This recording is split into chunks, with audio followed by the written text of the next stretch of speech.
for another edition of the MMA UK Late Show. So obviously I've been away for a wee while, so this is my first one back. I've done 3 shows. So quickly, just as always, run through the guests we've got on. We'll go from right to left in my screen. So first of all, we have Scottish Amateur Bantamweight and on top champion Rhys McEwen. Thanks for joining us, Rhys. Good to be along. And usual suspect we have is MMA UK's Peter Knox with an interesting hat on. Well, you're always slagging me for wearing Venom and all that shit, ain't you? So I thought I've got a new one in today, especially for the show. I'm going to get I'll get MMA UK put on it and I'm going to sell it for 20 quid a pop. It'll be fucking loaded in no time. Well, I said it was interesting. I didn't slag you. I'm sure that'll come at some point in the show. But we might even get Rhys to model one. I think it would suit Rhys. We'll need to That's what you want, I'll do it. Actually, it would suit Tom, so it would cover the fact that he's bald. Yep, I kind of expected that one, and obviously that just leads us right into we've got the Daily Record's Tom Heffernan joining us, and Peter Knox was early to get a dig in the show. Earlier than I thought, but there you go. How you doing, Tom? Oh, we can't hear him. Yes. So we seem to have an issue. Tom's chatting away, but we obviously can't hear a word he's saying. The Sun has actually hacked this feed and they're silencing the Daily Record reporter. That's what it is. We'll get that sorted out as we go. I'm sure Tom will realise that nobody can hear him. Here we go. Right. See if that's Tom. But Tom, can you hear him? Right. So, thanks for joining us, Tom. Obviously, did you hear Peter slagging you at all? I did. I was just about to say that what he doesn't realise is that they actually taste quite nice, the hats, because I'm going to shove it down his throat on top when I see him. Hey, I'm not the one that shaved my head and pretended to be ill just to get out of fighting me. Well, that's true. You know, we could maybe ask on top if they would do a dark match. Like a lot of the MMA shows do, and we could have that dark match as Peter Knox versus Tom Heffernan. Now, you'd need to obviously agree in a weight, because I don't think the two are walking about the same. Tom's a fat bastard. So. See a dark match, does that mean you can bring weapons? It means you can bring weapons, you're not allowed a tag team partner, mate. Right, game on, we're in. Peter's for Aberdeen, so he's not allowed weapons, he's not allowed a tag team partner, he needs to be blindfolded and he needs to be handcuffed. Basically, Peter's getting a tanking. That's what Aye. Well, to be fair, the last time we went head to head on top, I get his tongue down my throat, so. And enough of that. I don't know what to say to that. To be honest with you, I don't either, mate. Just sort of forget it, trying to erase that from your memory. You were there as well, Rhys. That's what I done. I erased that from my memory. I was like, nope, not remembering that. I think Rhys was a wee bit preoccupied that night. He had a bit of actual business to take care of inside the cage, which that was fight of the night. A boy trying to punch my face in. Aye. So we will come to that in a bit. So obviously, the weekend past there we had Cage Warriors 95. Now, obviously, this is 100% Scottish on this show tonight, so we're going to focus on the two guys that were fighting. So first up, we had welterweight Ross Houston. I'll come to you, Rhys, first. What did you think? Have you seen Ross's fight, and what did you think of the performance in the second round finish? I think the performance of Ross has just shown how much he's always getting better. Every one of his fights in Cage Warriors, he just took another wee leap in his skill set.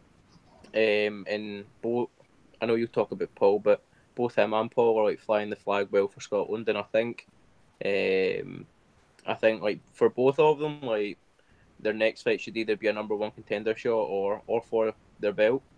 Mm-hmm. Something Ross mentioned, obviously in the finish, he actually got taken down, and he used something he called the butt slapper, obviously to reverse the position and ultimately to finish. What did you make of that transition? And how nice a finish was it from Ross? It was nice. If he's naming names, naming techniques and that now, then that's just good. That's just showing how good and how creative he's been. So yeah, like I said, he's always. It's evident that he's always grown as a fighter, and it's good. Yeah, it was good. It was pretty classy. Yeah, I would agree with that. And we'll just come over to Mr. Knox first of all. Peter, what did you make of the actual Ross's fight, and just what this means for Ross getting that win, and does it make him now undeniable for a welterweight title shot? Well, I was in the caravan the noon, but I got his fight on 4G on Fight Pass, so I actually was able to see his fight. As I say, I thought it was a mismatch for the start. Nothing against Nathan or nothing, but I knew Ross would walk through him. Just a mismatch. He was always going to win that and win it easily. As for Cage Warriors messing him about, they have to give him a title shot now. They have to. I would have loved to have seen him versus Craig White, but obviously he got signed with the UFC. But I think I don't think it matters. I don't think there's anybody in that weight category right now who can beat him either. I think he'll win the belt and then you'll get his call up to the UFC as well. Do you think it was good as well? Because Ross sort of got on the mic after it, and he was quite animated in what he was saying, and he really called for the belt. So that's obviously something that's good to see from him, that he knows what he wants and he's happy to go on the mic and let everybody else know as well. Well, he's usually such a humble, nice guy and all that. So I actually missed that. I maybe ran out of G, I don't know, but no, it's about time he did something like that and just told Cage Warriors, look, I'm not taking your shit anymore. Give me the title shot and let's get it on. Yeah, who they'll give him, I don't know, but. Well, it's obviously the belt was contested. I forget the fellow's name, the Italian. He came in and won the Cage Warriors belt. Was that for the belt? Yeah. What was it? Yeah, I'm sure. I thought it was still vacant. No, I'm sure they matched them up because Ross wanted the fight for it. I could be wrong. I'll double check that. Oh, you're right. It was for the belt. Aye. We were talking about Ross being able to have the opportunity to size up who their champion is. So who won it? It was his name is Italian guy. No, they brung him in. I think that was maybe a bit of being bought it for Ross as well. That Ross is there. He's obviously proven he never get the call up. They'll bring somebody else in to fight for the belt who's now got the belt. So I think that might have been a bone of contention for Ross. Hence why we've seen how animated he was in the mic after it. Just obviously you're coming in there, Tom. What did you think for Ross' overall performance? How he was on the mic after, and do you think that's definitely coming now? I thought it was a really good performance, and the first round actually Nathan performed better than I thought he was going to. You know, he tried to make a fight of it for a wee bit, but there was probably a lot of pressure. I don't know whether Ross felt it or what, but there was probably a bit of pressure on him getting in there because he knew that he had to win this fight for any chance a title shot. You know what I mean? Yeah. And he did. And what was it I felt was important was that he had to win it by a finish, which he got. It was all the rear naked choke. You know, he talked about the transition and the name and all the rest of it. But the important thing for me was he got a finish, and that propels you further into a title shot. And Cage Warriors have got no other option. It's got to be him. I mean, what is he, 4-5-0 in Cage Warriors? Yeah, I think what's his finish rate in there? I think he's something like just over 50% finish rate as well.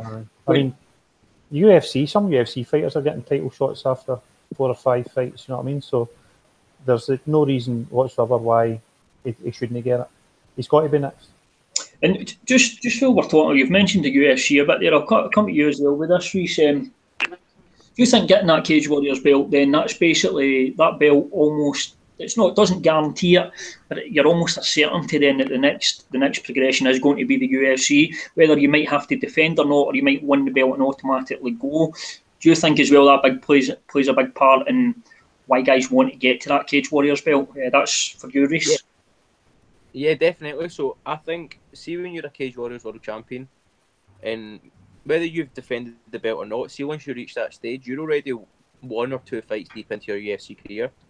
You look at the guys in the past who have won titles in Cage Warriors, they've been signed to the UFC, and they've been on a tear.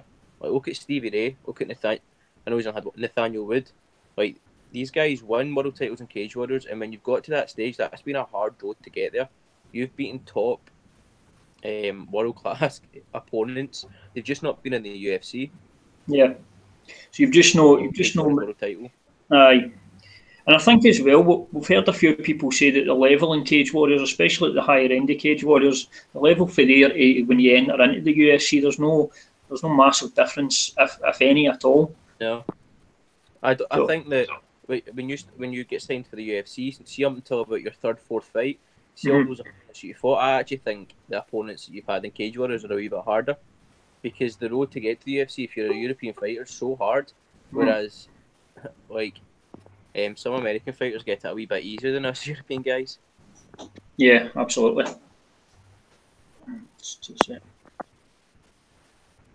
Right. So we've actually got you on, Reese. Obviously, we'll come straight to you with Paul McBain. Did you watch Paul's fight? No, I've not seen Paul's fight yet. I've just seen pictures of the bloody mess. Yeah. Have you seen his post-fight interview? Yeah, I've seen that. That was class. Well, I think it was Peter tagged me in that, right? And I was like, I must have opened it half asleep, and I thought, has he said something about me? Like, what's happened? Yeah, so we'll come back to the interview in a wee minute. But Tom, what did you think of actually Paul's performance overall? I know it went to decision, but it was a very, very exciting fight. Yeah, it was a great fight. Paul's one of his opponent, Steve Amable, if that's how you pronounce it. He's a pretty experienced guy. I mean, he's had a lot of amateur fights. I think he's had about a dozen amateur fights. He'd only lost one fight in 4 years going into that fight as well, so he was no mug. But Paul's one of the guys that you could probably sit back and relax watching, knowing that he's going to be all right. You know, I mean, he's so tough, not just physically but mentally as well. For me, he's like a Scottish Diaz.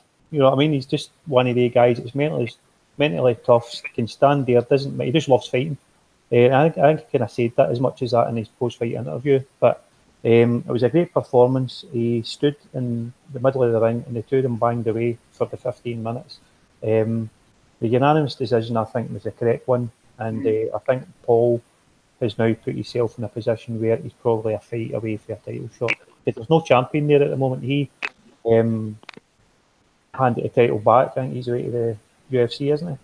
Yeah. Aye. So that's Wood. Is that Nathaniel Wood? Oh. Aye. It was Nadmani, I think. Aye. Who obviously just fought recently as well. Right, aye. So there's going to be a race to that title. There's going to be a few folk wanting that. They'll be smelling blood, and Paul's right in the mix, I think. I think they could give him it next, but I don't think they will. I think they'll maybe give him another fight first. But well, I think after that performance, and obviously the interview's getting a lot of attention, he might have spoken himself into a title shot. You never know. Yeah, I mean the numbers don't lie in your interview. With regards to the fight, and this is just for them to chime in. I don't know how you felt about watching it, but I felt like the first round was was the closest round, and then as the fight went on, Paul's striking and the variety in his striking, it seemed to be too much for Amable, and he just sort of dominated the fight. Shame he didn't get the finish, but I think the performance sometimes you can go the full distance, but your performance is that good. It doesn't really matter that you didn't get the finish. I don't know what your thoughts are on that. Yeah, like Paul seems very durable. He's very high level when it comes to fighting, but I think the fight before that, he maybe had like a rough start, or like the first round. I can't remember if he got dropped or not, but then he just came back the second and third round, just like you said there, and he came back and won his last fight by decision. So yeah, he's obviously very durable as he is good. And yeah, I think that's absolutely the case. I think it was a great fight, but that post-fight interview, I don't think he got a post-fight interview in the cage, and I think that was why he was so angry. Yeah, he was pissed off. He was shouting at Graham Boland and all that. Where the fuck's my interview? That's why he came on with us, and he's like, "Man, got to speak," and started off like that. So. To be fair, it's worked out quite well for him, because that interview has picked up a hell of a lot of traction, and the interview was as good a post-fight interview as you'll get. Well, I know we got 56,000 views, and then they posted it on Paul's page as well, and I know it's had several thousand on there as well. And I think they've done a Flyby petition as well. Yeah, for people as well. So they've done that tonight as well. That's got a few thousand views as well. So it's taken off. So let me try and replicate this. So was it Flyby? I think that was it, wasn't it? Yeah, Flyby. I think they were wanting to charge £350 to book a flight for his partner to come down and watch him fight. He'd be cheaper going abroad. I was kind of wanting to know how much he paid for that pint. The down. Aye, that's what I was going to say. Peter could replicate the down in the pint. James replicated the fly B comment. You could replicate. Yeah, but I'm actually going to invite Paul on the Late Show, and we're going to have a wee down the pint challenge. Yeah, have a wee challenge here. But Lewis was impressed. Lewis thought that was quite quick, but Lewis can't drink worth a fuck. We've done our own staff challenge. Remember, he had to go and get his friend to down the pint for him. Remember the guy done it in 2 seconds? No, because Lewis is a fucking pussy. That's a wee bit of revenge, Lewis. You know why? Paul McBain will be happy tonight because he's an Aberdeen loon, and Aberdeen were playing tonight against the mighty Premiership club Burnley, and everybody thought they were going to pump us. Did they fuck? Are we talking about football now? It was 1-1 between Aberdeen and Burnley, so all the pressure's in Burnley now because we're coming down and we're going to pump them in their own ground now. That was a great result, to be fair. It's a good result for Scotland. The club are finished 7th in the Premier League, and they thought they'd come out and pump us. But fuck them. Everybody thought they were going to beat us and beat us fucking handsomely. And that was without our star striker who left to go to a fucking non-league club. So fuck you, Adam Rooney. Right, so I'm going to move this along for football before I fall asleep. I heard your team on the night, James. They did. I've not managed to watch it yet, so I'll go back and watch that later. But what I want to talk about is, we've just spoke about 2 Scottish fighters there. Let's talk about somebody who's on the show with us now. Who's a massive talent, come through the ranks in Scotland, and I think everybody's get high hopes from him. Not to put too much pressure on you. Pressure doesn't exist. So obviously you're coming off the back of another successful title defence. Very, very tough fight. Tough opponent in Charles Lowe. You went in there, you got the job done. Obviously, we're a bit removed from the fight now. So looking back on it, how happy were you with the performance, Rhys, and obviously defending the belt again? It was good to get another performance in my belt. Looking back in the fight, I made it harder than I should have, really. Mm-hmm. I kind of made a few bad decisions in the fight, and it made it a lot harder. Like, if you look at the scrambles and the positions that Charles won, without being disrespectful here, but I kind of gave those. I opened those opportunities for him to expose. So the first round, it was like extremely dominant, and in my eyes, every round should have been that dominant, or every round should have been that dominant to the point where I was going to take the finish. So my decision making let me down a wee bit in parts of the fight, but you live and you learn. Can I just say this? When we were watching that, I wouldn't be too hard on yourself, because see all those scrambles and all that, that's what made it fight of the night, because people were excited. If you just went in there and dominated it and were like, oh, well done, Rhys, but it wouldn't have been as exciting. It was a really, really good, entertaining fight. Thank you very much. What I would say on that as well is, normally when you go to more localised shows, the fights with all the scrambles and that in it are not normally the popular ones, because a lot of people are just there to maybe watch their friend and they just watch folks throwing punches. So I think it speaks as well volumes that it was fighting night and people were loving it, and it wasn't just a stand-up all-out war. It was a bit of every aspect to MMA. Which I know Rhys has gained some fans, because people will come up to me, oh, who's he, when's he fighting again, I want to see him again. So it actually helped you. You'll have a bigger support next time. Well, definitely. And listen, that was a risk as well. That guy was ranked pretty high over in Asia, isn't he? Yeah. You know, I think he's top 10 over that way in his division. So to take him on, that speaks volumes for you. You know what I mean? It really does. It speaks volumes for him as well, because I want to see him fight again as well. I think he's good enough. That's how good it was. He was a good opponent, definitely. And his skill, I heard from other gyms that he was a very high skilled opponent, and he was really nice. And he's right what you're saying. Like, if I'm watching it from a selfish point of view and watching it in me, but if you watch it from a neutral standpoint, you're like, oh, that was quite an exciting fight there. Aye. It was a very good fight, and just what you're saying, you're looking back. I guess that's what amateur's all about, is you can look back now and maybe there is some decisions you felt you didn't make right, but I take it obviously those are all things now you're focusing on. You said you were on holiday there and all you were doing was you were spending your time in the gym as well. Obviously you're enjoying yourself, but I think that just shows how dedicated you are at the moment. Well, like after the fight, kind of everything that I thought that I didn't do so well, I addressed right away. This is probably, as soon as that fight was over, I was like, right, that's in the past now. Let's look at the next fight, and it was good to have all those kind of exchanges, because that was really the first time in a fight I got taken down. It was the first time in a fight where there was a lot of things happened for the first time in that fight, and again, that's what amateurs for, and it's good to use that experience for my next fight. Yeah, it's absolutely true. That is what amateurs for, and I guess you experience those new things actually in a fight. Obviously, you've felt them all in the gym. How different is it live in the fight versus being in the gym when you've maybe been taken down? Do you feel it is different? Well, I know I'll go take. I can't remember. I don't really know. It's not really different in the sense that it's not really different at all, because whether you get taken down in the fight or in the gym or not, you're trying to bounce back up and get another dominant position again. So in no means are you going to accept getting taken down. The only difference is when you get taken down in a fight, everybody's watching. That's all. That's it. Well, yeah, absolutely. And you were saying there, obviously, it's about looking forward now. So I'm assuming you were fresh after the fight, no injuries. I'm assuming. When are you looking to get back in there? And is it when you're looking around the country now? You're obviously a top ranked amateur bantamweight in the country now. And is there names out there that excite you? Is there anybody you would really like to get in there and test yourself against? Not even. I just want to fight people that are going to come and bring a fight to me and possibly beat me.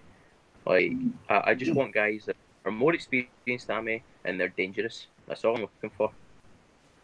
I want to be put in a situation where I'm not meant to win. And is it going forward? Do you still have the mindset now that you want to just stay amateur and continue learning here before you decide to make that move to the obviously next step being pro? Yeah, so I think that fight was like for me it was it kind of taught me that I've got a lot more experience to gain at amateur. So I think another maybe 3-4 fights at least at amateur, just to again build that experience, gain that experience, and get more tough fights under my belt. I quite like that you actually said that, because I think a lot of guys maybe rush to get a good wee run at amateur and they maybe make that step too soon into the pros.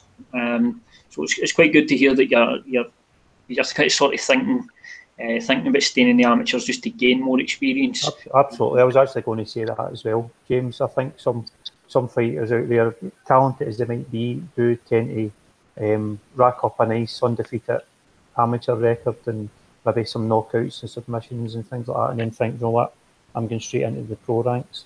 It doesn't always work out for the best. I think, get yourself double digits in the amateurs. You know where you are. You've got a belt. You've defended a belt, which is not something every amateur does. You know what I mean? Yeah. So 100%. There's no rush. You're still learning. You're still young enough. The talent's here. It's a baby compared to you. Best it is, you're older than me.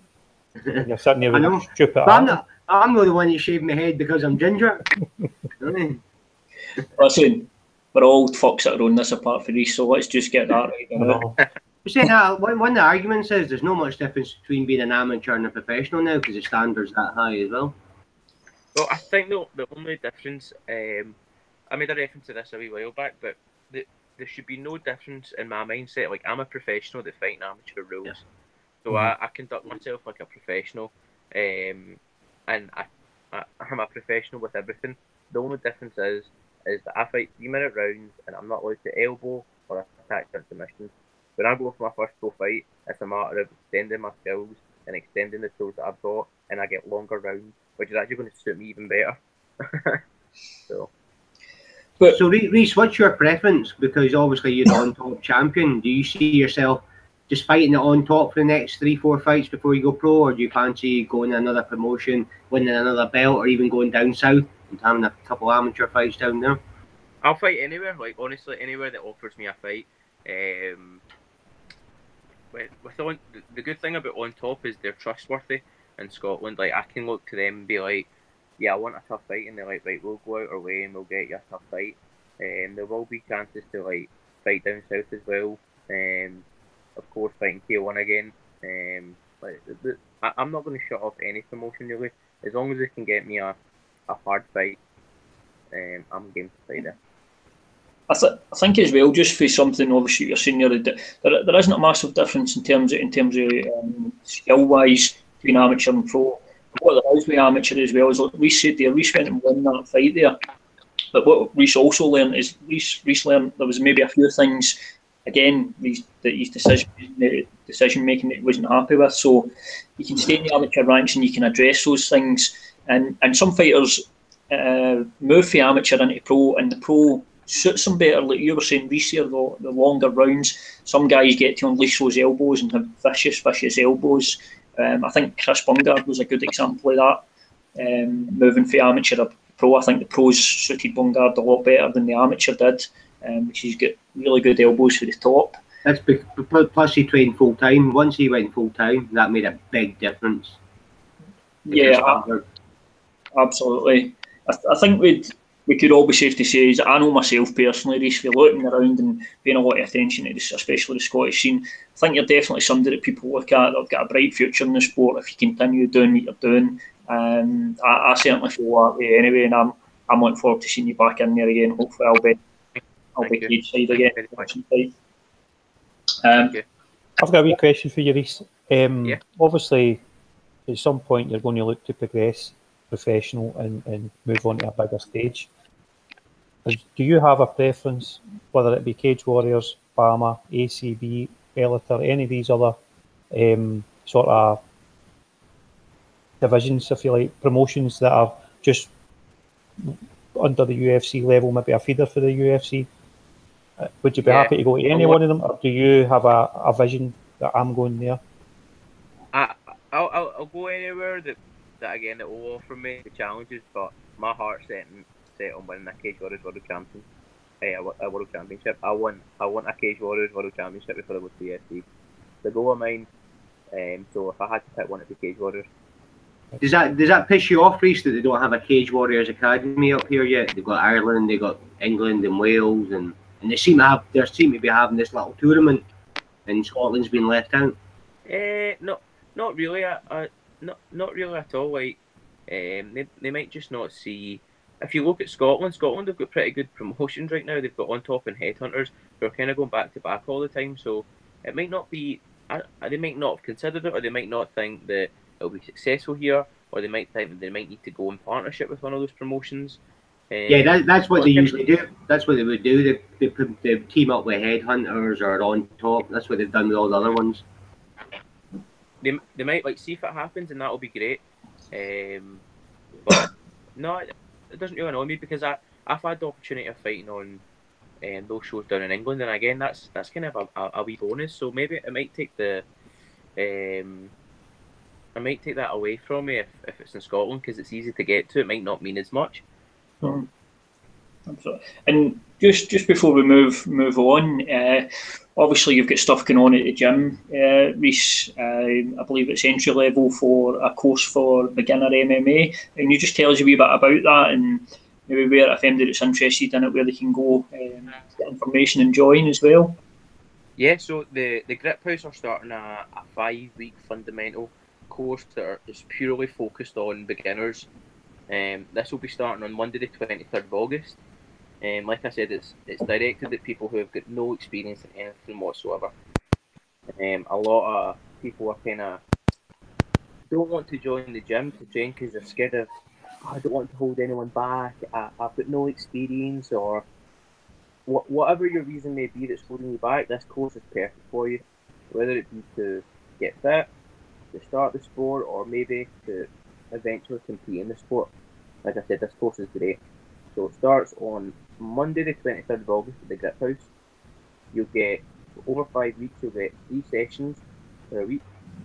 You will get shin guards, MMA gloves, and a Grip House t-shirt, all for the price of £150. Dean Riley will be coaching those sessions, so feel free to contact the Grip House on Facebook, even contact me or myself or Dean Riley, and get started in the sport. Brilliant. Is there an age limit? Can Tom sign up? Anyone can go. It's Tom can sign up if he wants to. Just get me a wee message and I'll get him started. Even though he shaved his head to look like his idol, right side Fred. Yeah, it's open to Honestly, everybody.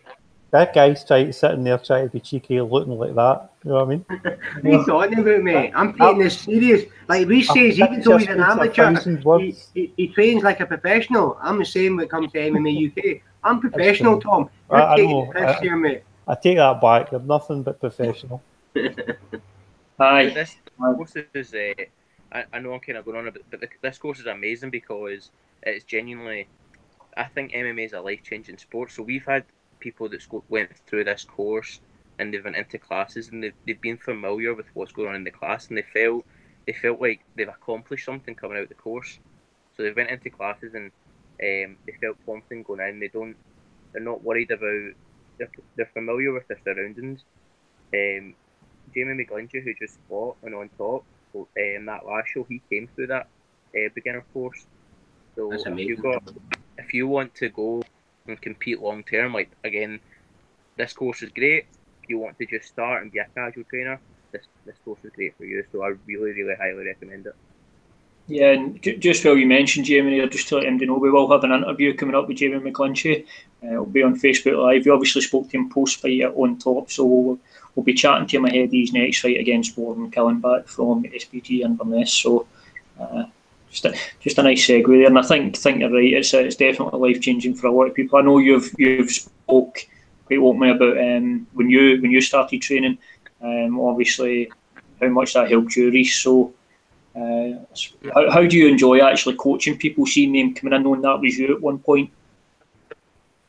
Yeah, it's amazing. I think when people come in, they're always kind of shy and they don't want to.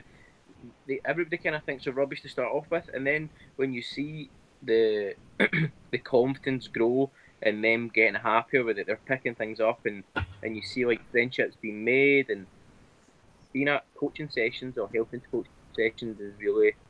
It's amazing. It's more self-fulfilling than anything, and you kind of see everybody's growth right in front of you. Excellent. So, like we said there, that's at the Grip House, guys. So for them, they just either contact Reece or go through the Grip House page, and you can sign up for that. Reece, were you involved in the white collar MMA event that you had recently? I know Richard Dixon was. He was part of the coaches and all that. Was that? You involved with that as well? I wasn't. No, I'm not involved as a coach on that. No, just Richard Dixon and Mark Connor are the coaches for that. Yeah, excellent. So another thing that's happened today, guys, quite a big story it's broke, is Mr. McGregor's back in the headlines. It seems his issues out in New York have now been resolved somewhat. He's accepted a plea deal. He won't have his travel visa taken away, and they won't be facing any criminal. He won't have a criminal record in America, rather. So just for Andy, if you want to come in this, what would you make of that? Obviously, it looks like Connor's now set that he can get a fight booked. Mm-hmm. I think that's as good an outcome as he could have expected. I mean, he's almost getting off with it, really. But he get 5 days community service, something like that. First offence. First offence.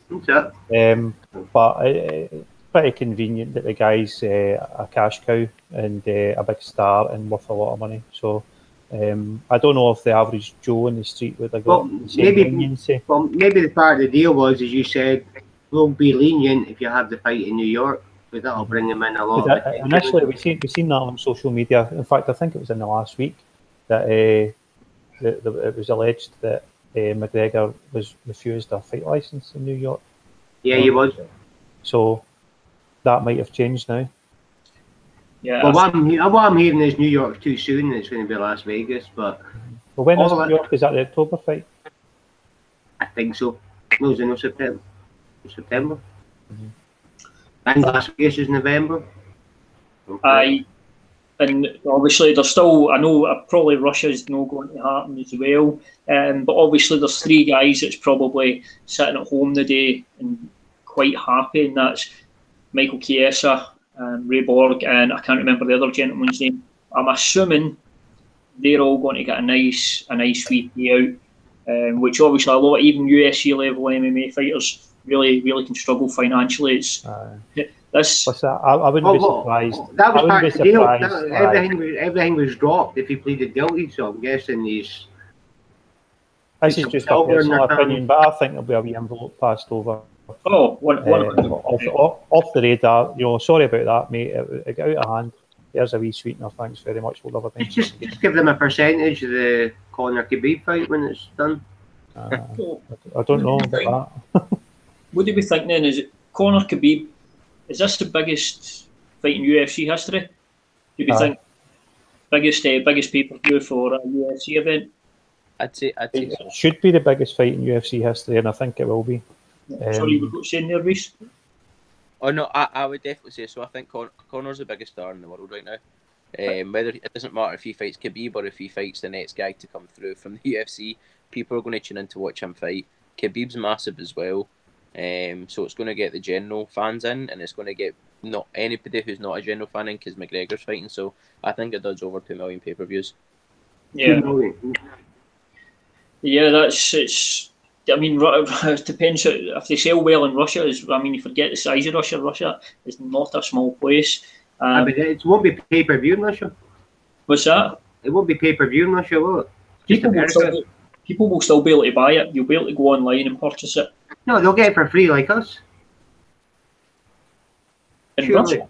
Aye. Surely it's about a TV deal. There's no way they're going to make Russians pay for it at 4 in the morning. Right, well, wait a wee minute. No, Peter's right, because it's the European, Middle East, and Africa. That's the arm of UFC. It's based in London, and they do the TV deals, and they're all similar to us. I think pay-per-view only exists in America. When does our TV deal finish, though? Is ours 2019, so it would be before? This year. This year, but then have they not spoke about, obviously they're leaving BT, and we could be looking at getting charged pay-per-view for some events like boxing do? No, it'll be the same deal as BT, because those channels will be on Sky and Virgin. It'll be the same thing, £10 a month or whatever. There's no way they'll charge us pay-per-view yet. No, because when that initial story came out, I think, I know who it was that mentioned pay-per-view in it, to which I thought if they do that with UFC, that'll absolutely kill the game here. That was Jim Dickhead Edwards just winding people up. You know what I mean? He just did that for the hits. He done that for the hits. So Khabib and Conor, then I think that's going to happen. Do you think it will happen this year? It's 80% done already, according to Conor McGregor's manager today. It's 80% done. They're in the red zone, which means they're 80% done. So I'm guessing it's just what event. I'm guessing the money and all that settled. They're just when and where. And Khabib said today, send me location. So they're all they just need to choose the venue, as far as I'm aware. Aye. Problem is when it gets down to that nitty gritty with the money, that last 20%, that can be a bitch to get done. But I think the money is done. I think it's just the venue, what event. Let's go. Give him time to train. And so the thing is, I favour Khabib at the moment just because Conor's no fault in that long. What do you think, Reece, with that one? Would you go either way with Khabib or Conor? Yeah, I really like McGregor as a fighter, so I'm probably a bit biased. But the way I see it going out is, I think McGregor's going to catch him. I think Khabib is if Khabib gets a hold of him, I think it's game over. But McGregor's so good at using that range. He makes guys who are looking for him, who are looking to take him down, makes him look like the way he destroyed Alvarez. Alvarez couldn't even get close to him. Yeah. But I think when Khabib's trying to get on the inside to get hold of him, McGregor's going to use that range and catch him when he's doing that. And I think after he catches him the first time, Khabib's going to panic, and it's just going to get him in more danger. Yeah, I honestly couldn't even give you a prediction in that fight now. I would need to get closer, and it seems like we've had Harry fucking Potter joining us. I know. Honestly, God. So, next thing we wanted to chat about, this is sort of a wee bit as close to, obviously, myself, Peter, and Tom with regards to the media. We saw another UK-based media outlet, MMA Mad, they've been around for a while. They've now closed up shop again. It's a real struggle for media outlets everywhere, but in the UK as well. Peter, I'll come to you first about this one and ignore the fact you've got that hat on completely. What do you think it is? Why these sites just can't survive? And well, Something in my hat. I thought you wouldn't even notice. It's quite similar to the last one. Aye. I thought it was a dunce hat. It probably says D in the back, but I'm seeing your dick. But this one would suit you, Tom. Aye. Because if any of that gingerness comes back, it would hide it. I'm not got ginger here. We'll never know. We'll never know. Yeah, okay. MMA media outlets. Saying that, it's been a lot shut down the past few years, but some people get confused with MMA pages and media outlets. It's been a lot of pages shut down and all that because they've been stealing content and all that. There has been a few outlets, like MMA Mag was a real outlet. When I first started, they were one of the ones I looked up to, with Dale Jordan. We've gone for they put on a lot of quality content and all that, and he's well known within the MMA community, especially down in England. As you can see, when he put up that message that he was shutting down, you had people like Matt Bourne, Bama and all that, all these top fighters and all that, thanking him for what he done. The only issue I could see from our perspective was he didn't have an audience. I think his page was 35k. I don't know what his Twitter was, but they put out a lot of quality content, but he just couldn't grow that. He had quite a small team as well, but not people contributing every week. We're a bit different to that. We've got quite a large team, and we've got people contributing every week. And if they don't, they're out, and we get somebody else in. So we're quite ruthless that way. So he was taking everything on himself and putting out. If you just look at last weekend for UFC Cage Warriors, every single fight he had an article out for it. There was an article going out every 20 minutes. That's a lot of work and a lot of effort. Even we don't do that, and we've got a large team. So I think it's just after all these years, it just kind of got to him, and he puts all that time, his spare time in it. He's probably sacrificed sleep, which I've done and all that. Stayed up late or got up early to write up articles. We used to be a small team. We've been exactly, and I've thought about quitting several times, but I just love the sport too much to continue. But I just think he's just not been able to build a team. You need to think outside of the box as well.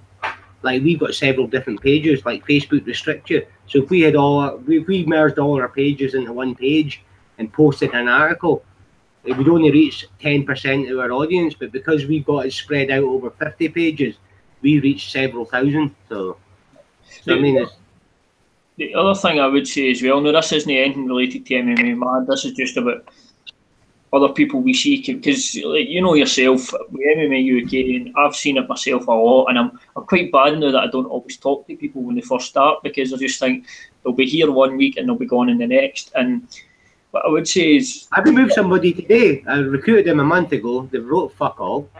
1 month, not even one article. They just wrote one article in a month. I would have been happy, and then I could have taken them on from there. But no, it goes, I've joined you at the wrong time. I'm like, well, you need to come back when it is the right time. So I can't have people on the team and they'll do nothing. It pisses off the likes of yourself.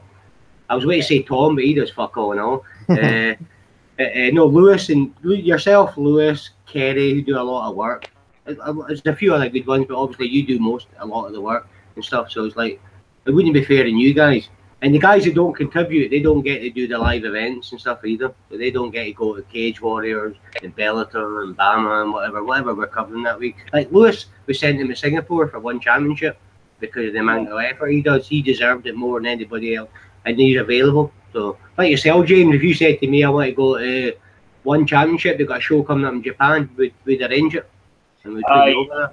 I would agree. The one thing I would say, just if there's anybody watching this at all that's thinking about getting involved in MMA media, one thing I would say to them is fighters struggle to make money in this sport. Fighters really, really struggle to make money. So if you're coming in for the media side expecting to make money, then I would say there's no point even starting, because if money's, it's not for everybody, but I've seen people myself that they're motivated with money. That's your motivation. Well, that was one of the debates when the MMA Mad stepped down. One of their writers who now writes for us, it was like, when are you going to get paid? But promotions are not going to pay, say MMA Mad, for example, because they're not going to reach anybody. Or we'll pay you 50 quid to write an article about our upcoming event, and it might reach 10 people. We've got no, that's a problem. I've specifically targeted to grow our audience, and that's why we're still going and going strong. We actually get views, video views, article. As you say, that article about Nate and Nick Diaz, that's got 3,000 hits already. And most other, I'm saying, if I went out in MMA Mad, no disrespect, I'd be lucky if we got 100 views because they don't have the audience. So. Just to something I would actually a perspective I'd like to get when you Reece, you as a fighter, you're obviously early on in your career, you're starting up. When you look at the media side of things in the UK, obviously this isn't America or anything like that. It's completely different here. Yeah. When you look at it, what do you think of the media in the UK and the sort of coverage fighters like yourself and other guys get?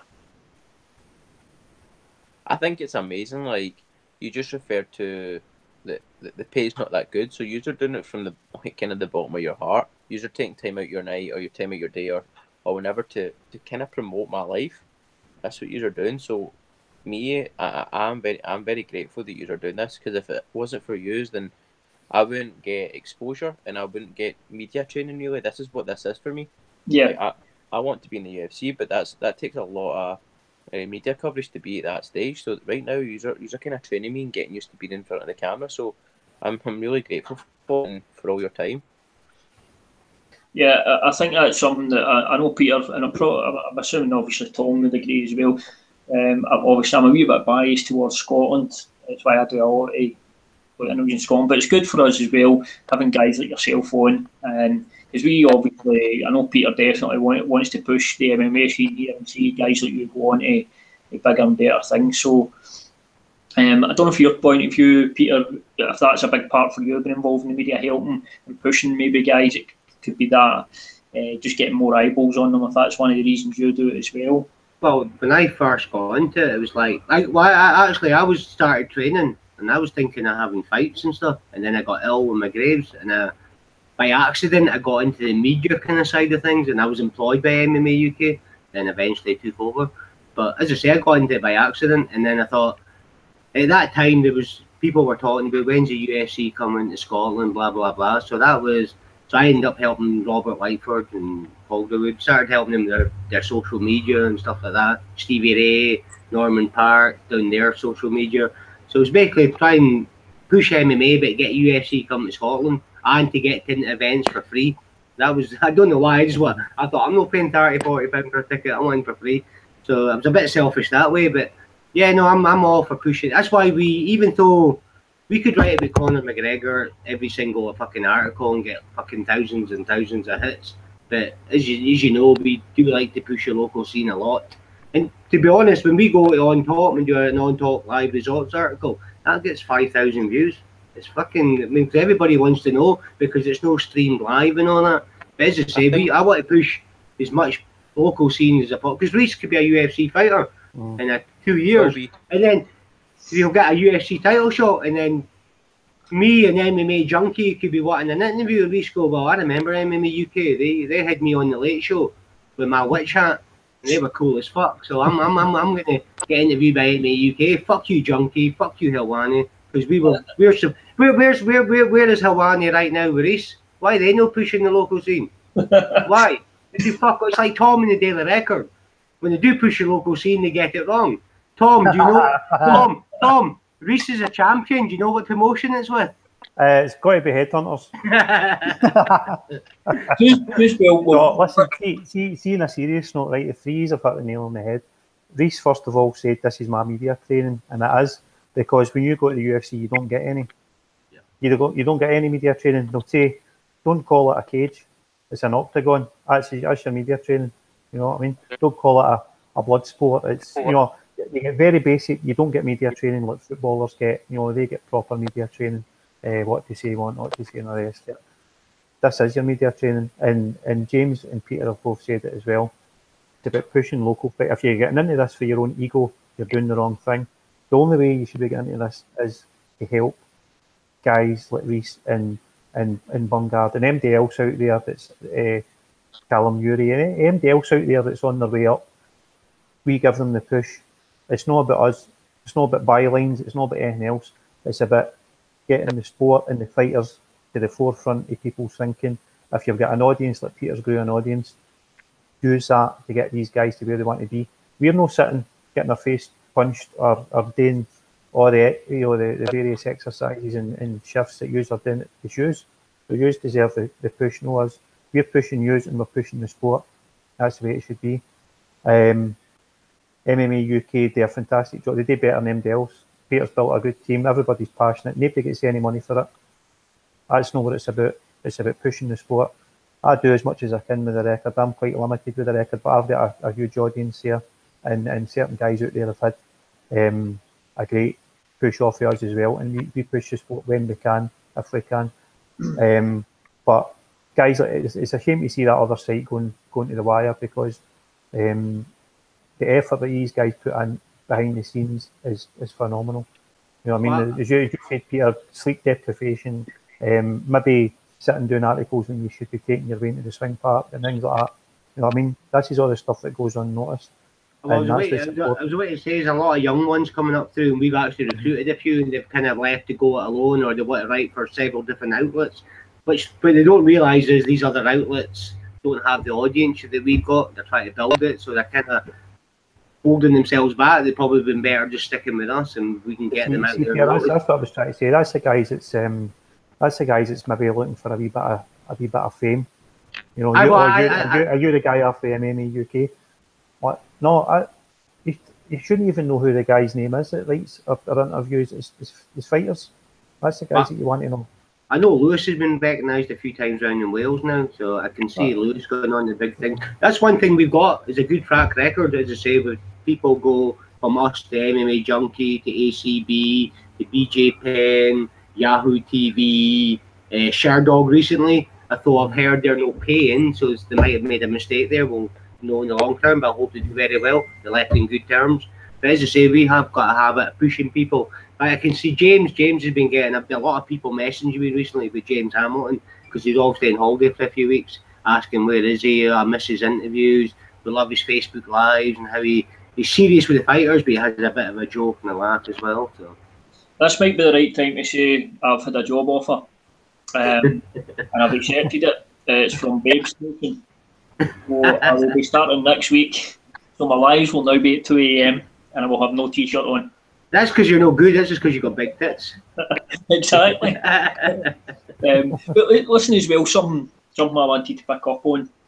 We're talking there about obviously pushing the local scene here, and we want to push obviously guys like Reece Moore and Amy go on.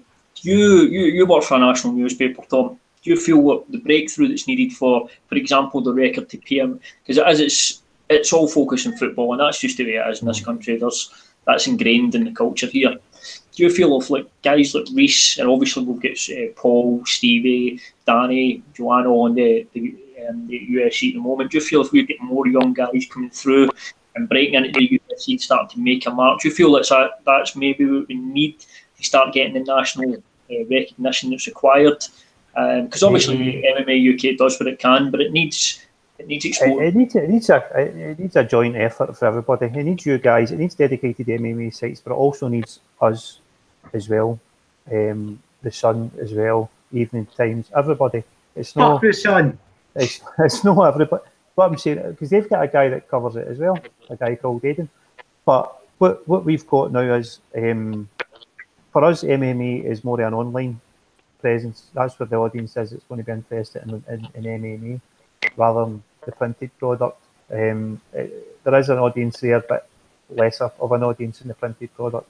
It's online, and our digital editorial team are now fully behind MMA as much as they can be. We're always going to be a football paper, football website as well, and MMA is going to play second fiddle to that, of course, as that's just the nature of the beast. But what we've now got is MMA content going on there more often than it ever has before. I've seen Stevie Ray, Joanne, Paul Craig, Bungard, Paul McBain, Ross. I've got all these guys have been on the website, and all of these guys at times have had better views than some of the football articles, including Celtic and Rangers stuff. You know, it just depends what the story is at the time. When Paul McBain got the call up to Cage Warriors, that went absolutely flying. It was in the top 10 read that site. There was times Stevie's been in the top 10, Paul's been in the top 10, and that's including news as well. So we're starting to recognise. But what we need to remember is as well, it won't be the premier sport for a national newspaper, because football's going to be the premier sport. That's just the way it is. It's always been. But what we can do now is use it as and when we can. When the UFC came to Glasgow on both occasions. I've had 4-page pullouts, I've had posters in there, I've had loads of content. That's something that would never have happened before. Same with ACB, done it as well. ACB as well had done that, aye. And I made sure that Bungard and Kieran Malone and everybody else that was on that, the Scottish guys, got the shout out that they would never have got ever before. You know what I mean? And that's important. These guys are getting that national exposure. You know, our website, the Daily Record, in a month is getting over 8 million uniques a month. Yeah. You know what I mean? It's phenomenal amounts we're getting. So that's the exposure these guys are getting that they would never have had before. Does that mean you're right? Does that mean you're writing an article up in Reese for his next fight? Mm-hmm. Reese knows I've been watching him for a while, and I know Reese is going to get into Cage Warriors. That's a given as far as I'm concerned. I've seen Reese for back in was it First FC in Airdrie? Yeah. Aye, and you could see that night. I think he won in the first round actually, and I could see that night that Reese had talent, and I've been at his own top fights as well. And every now and again, somebody sticks out. You see that guy's got talent. That guy sticks out. He'll go somewhere. And Reese is definitely one of them. Mm-hmm. Thank you. I think as well, Tom. I know you're saying obviously football is always going to be, especially in print. Football's obviously going to be what's focused on. But I see the MMA's future on the digital side of things anyway, because I think that's the way things are moving. So I don't think it's a bad thing that MMA's more pushed on the digital side. I think long run that'll pay off. What I also think we need to do locally is hopefully at some point shows will maybe communicate a bit better. I know everybody's competing and stuff, but it would be nice if our shows were a wee bit more spread out rather than shows back to back, because £40, no everybody is what to pay £40 to come to an MMA show, and then they'll maybe spend it for one show but not come to the next. So I think that's another thing that can help the sport on the local level, as if our shows are a wee bit more spread out and not as clustered together as they are. I don't know what your guys think on that. Well, the one thing I was going to say, I should say, is Peter and I have had a laugh about this in the past before privately and stuff, but I was a self-confessed UFC snob, you know what I mean? Mm-hmm. It was UFC I grew up watching. I watched it for 1994 when the video back then first came out. Not really that big on Bellator and all the rest of it, but that was back then. I went out, Peter invited me out to On Top, and it's a fantastic night. These guys in there are trying every bit as hard, they've trained every bit as hard as they can as the guys that are in the UFC. That's where these guys start at. These guys are putting on just as exciting performance. A knockout's a knockout. It doesn't matter if it's in the Onyx Arena or in Madison Square Garden. If you see somebody land a cracking right hand on somebody's chin, it's the same. So don't just go because it's your pal on the card or whatever. If you like MMA and you see a show advertised that's on, get your ass in there and go. It's a fantastic night. Absolutely. I would just to jump on top of what you've said there. Listen, if you're an MMA fan and you're only watching the UFC, you're doing yourself a disservice. I've went to local shows and watched better cards. A full card that's for me been far more exciting than a full UFC card. If you're into MMA, get yourself to the local scenes. I'd say that to MD. But on that, I think what we'll do is we'll call it a night on the show. So as always, guys, thanks for joining us in the late show. I think we've actually lost Reese at the moment, or maybe that's him going to come back in. But yeah, thanks again for joining us on the late show. As always, guys, if you like the content you're getting from MMA UK, please hit the subscribe button on the YouTube page. Thanks again for coming on, Tom, mate. No bother, anytime. And as always, Peter, it's been an interesting evening. Can you hear me now? Yeah, I can hear you now. No, I don't know what the fuck was happening. I think we lost Reese, you know.